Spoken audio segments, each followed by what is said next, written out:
Bismillahirrahmanirrahim. Assalamualaikum warahmatullahi wabarakatuh.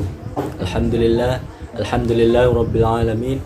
Wa bihi nasta'inu ala umurid dunya waddin. Wassalatu wassalamu ala asrafil anbiya'i wal mursalin wa ala alihi wa sahbihi wasallam amma ba'du. Pertama-tama, marilah kita panjatkan puja beserta puji syukur atas kehadirat Allah Subhanahu wa taala yang mana telah memberikan kita kenikmatan jasmani dan rohani sehingga kita bisa melakukan aktivitas sebagaimana mestinya.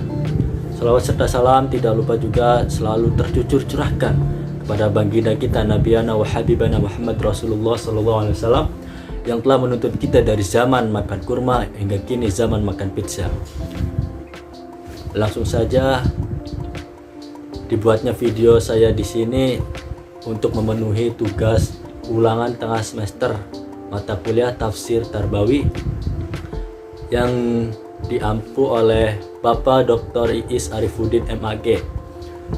Materi yang akan saya presentasikan yaitu berjudul Penciptaan Manusia. Saya Muhammad Najul Hasan dengan NIM 2108 101192 akan mempresentasikan video dengan judul Proses Penciptaan Manusia. Yang pertama yaitu pengertian manusia. Dalam Kamus Besar Bahasa Indonesia, manusia didefinisikan sebagai makhluk yang berakal budi, mampu menguasai makhluk lain. Dalam bahasa Inggris manusia disebut man, yang artinya mampu berpikir. Berikutnya yaitu pada umumnya ada 3 kata yang sering digunakan Al-Quran untuk merujuk pada arti manusia. Yang pertama yaitu kata al-insan. Al-insan bermakna manusia dalam ruang lingkup, meliputi sifat manusia. Yang kedua yaitu al-bashar. Al-bashar ini meliputi tentang aspek nafsu atau emosional manusia. Yang ketiga yaitu Bani Adam. Bani Adam yaitu keturunan dari Nabi Adam. Yang selanjutnya itu proses penciptaan manusia. Dalam Al-Quran dan hadis, penciptaan manusia setidaknya ada 3 macam. Yang pertama yaitu penciptaan Nabi Adam. Yang kedua yaitu penciptaan Sayyidatina Hawa. Dan yang ketiga yaitu manusia dari dengan cara reproduksi. Secara ilmiah, tahapan penciptaan manusia itu dijelaskan sebagai berikut. Yang pertama yaitu saripati tanah. Yang kedua nutfah atau air mani. Yang ketiga alaqah. Yang keempat yaitu tingkatan mudghah atau daging. Yang kelima yaitu pembentukan tulang. Yang keenam yaitu pembungkusan tulang oleh daging. Dan yang ketujuh bayi dalam kandungan. Tujuan diciptakannya manusia.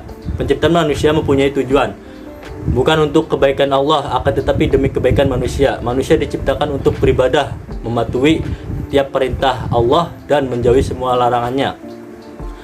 Hal tersebut dapat tercermin dari firman Allah Subhanahu wa taala Quran surat Az-Zariyat ayat 51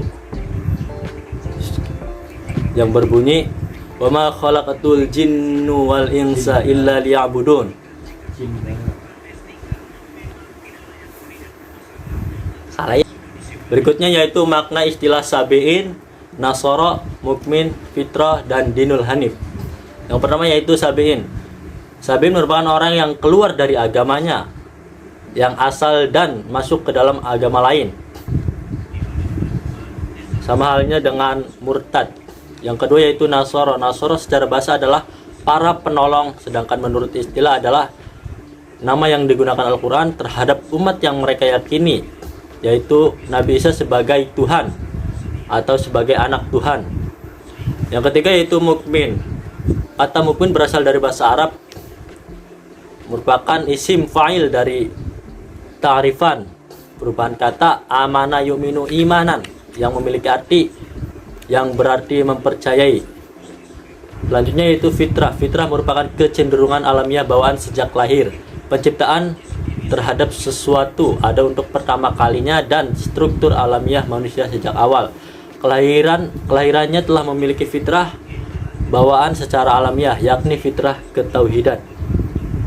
Yang kelima yaitu dinul hanif. Makna dinul hanif menurut berbagai tafsir. Menurut tafsir Al-Azhar, dinul hanif memiliki arti agama yang lurus, artinya tidak belok ke kanan atau ke kiri, melainkan kepada Allah saja. Penjelasan dan tafsir Al-Quran surat Al-Baqarah ayat 62. Bismillahirrahmanirrahim.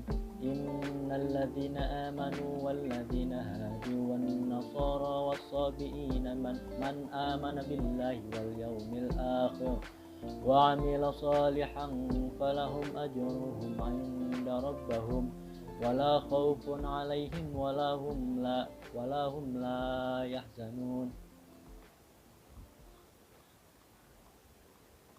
Yang artinya sesungguhnya orang-orang yang mukmin, orang-orang Yahudi, orang-orang Nasrani, dan orang-orang Sabi'in, siapa saja di antara mereka yang benar-benar beriman kepada Allah di hari kemudian dan beramal soleh, mereka akan menerima pahala dari Tuhan mereka. Tidak ada kekhawatiran terhadap mereka dan tidak pula mereka bersedih hati.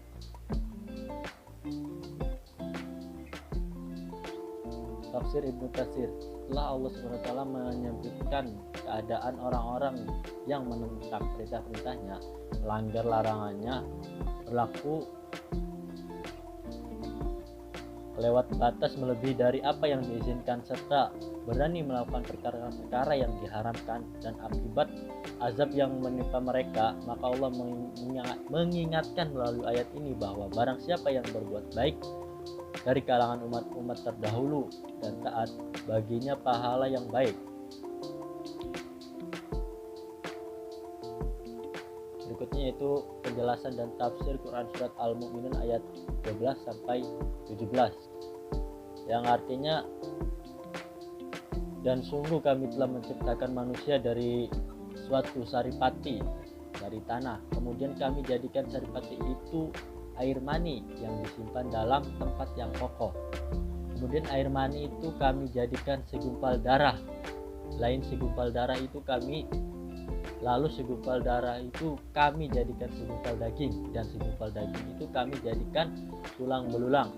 Lalu tulang belulang itu kami bungkus dengan daging, kemudian kami jadikan dia makhluk yang berbentuk lain. Maka maha sucilah Allah, pencipta yang paling baik. Kemudian sesudah itu sesungguhnya kamu sekalian benar-benar akan mati.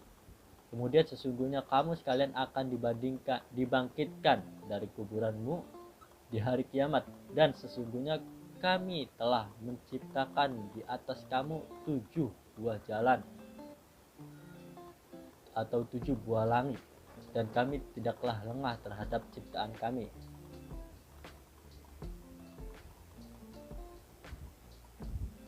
Menurut penafsiran Muhammad Quraisy Shihab, beliau menyampaikan ayat ini dan terjemahannya, kemudian menguraikan terjemahan ayat sekali lagi, namun dilengkapi dengan memberikan sisipan pendapatnya di antara arti kata-kata tersebut. Secara lengkap dia menafsirkan kata atau kalimat dan sesungguhnya kami bersumpah bahwa kami telah menciptakan manusia, yakni jenis manusia yang kamu saksikan, bermula dari suatu saripati yang berasal dari tanah, kemudian kami jadikan, yakni saripati itu nutfah yang disimpan di dalam tempat yang kokoh, yakni rahim ibu. Kemudian kami ciptakan dan jadikan nutfah itu alaqah, lalu kami ciptakan, yakni jadikan alaqah itu mudghah atau daging yang merupakan sesuatu yang kecil sekerat daging, lalu kami ciptakan, yakni jadikan mudghah itu tulang belulang, lalu kami bungkus tulang belulang itu dengan daging. Kemudian kami mewujudkannya, yakni tulang yang terbungkus daging itu daripada lain sepenuhnya berbeda dengan unsur-unsur kejadian yang tersebut di atas, bahkan berbeda dengan makhluk-makhluk lain. Maka maha banyak lagi mantap keberkahan yang tercurah dari Allah, pencipta yang terbaik. Kemudian yaitu penjelasan dan tafsir Quran surat Ar-Rum ayat 30. Yang artinya, maka hadapkanlah wajahmu dengan lurus pada agama Islam sesuai fitrah Allah, disebabkan Dia telah menciptakan manusia menurut fitrah itu, tidak ada perubahan pada ciptaan Allah. Itulah agama yang lurus, tetapi kebanyakan manusia tidak mengetahui. Tafsir Al-Maraghi karya Ahmad Mustafa Al-Maraghi. Menurut Mustafa Al-Maraghi menyebutkan bahwa perintah menghadapkan wajah dalam surat Ar-Rum ayat 30 adalah hendaklah Nabi menetapkan hati dan dirinya untuk memegang teguh agama Islam. Berikutnya itu penjelasan dan tafsir Quran surat Al-Alaq ayat 1-5. Berbunyi, Bismillahirrahmanirrahim. Iqra bismi rabbikal ladzi khalaq. Khalaqal insana min 'alaq. Iqra wa rabbukal akram. Alladzi 'allama bil qalam. 'Allamal insana ma lam ya'lam. Yang artinya, bacalah dengan menyebut nama Tuhanmu yang menciptakan. Dia telah menciptakan manusia dari segumpal darah. Bacalah, dan Tuhanmu lah yang maha mulia, yang mengajar manusia dengan pena. Dia mengajarkan manusia apa yang tidak diketahuinya.